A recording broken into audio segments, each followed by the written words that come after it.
Well, today marks 1 year since the devastating explosion at the Country Club Plaza. JJ's restaurant went up in flames. Absolutely. Who could forget these images? We were all glued to our TV watching this live right here on 41 Action News.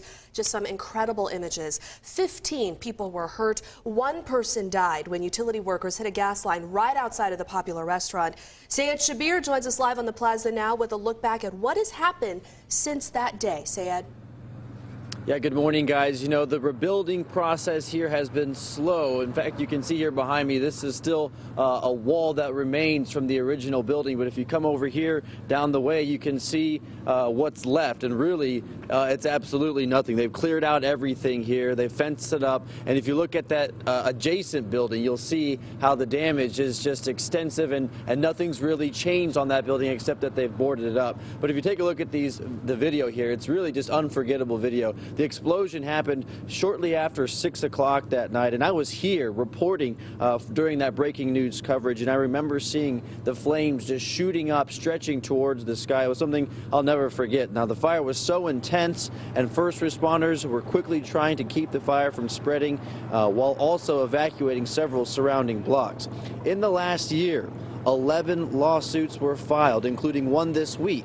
The utility crew working that night was Heartland Midwest. One of their workers, Mike Tanner, was seriously hurt. He's undergone numerous surgeries and still has limited use of his arm.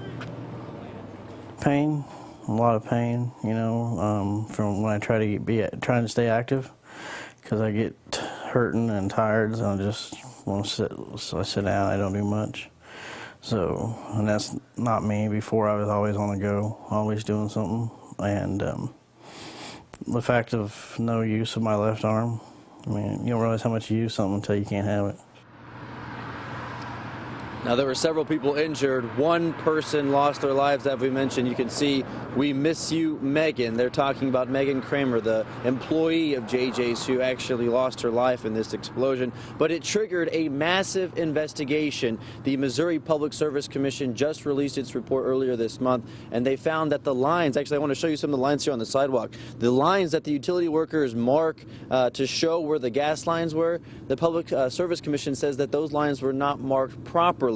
They also found that Heartland Midwest did not dig a pothole that you can do. It's an extra step that you can do to try and take extra precaution. They did not do that. Now, there are several things happening with JJ's coming up in the future, and we'll break that down coming up in about 30 minutes. Reporting live, Sayed Shabir, 41 Action News. And Sayed, this afternoon we will have several special reports on the explosion, including surveillance video of the blast that you haven't seen before, plus what the Kansas City Fire Department has done now to prevent something similar from happening again.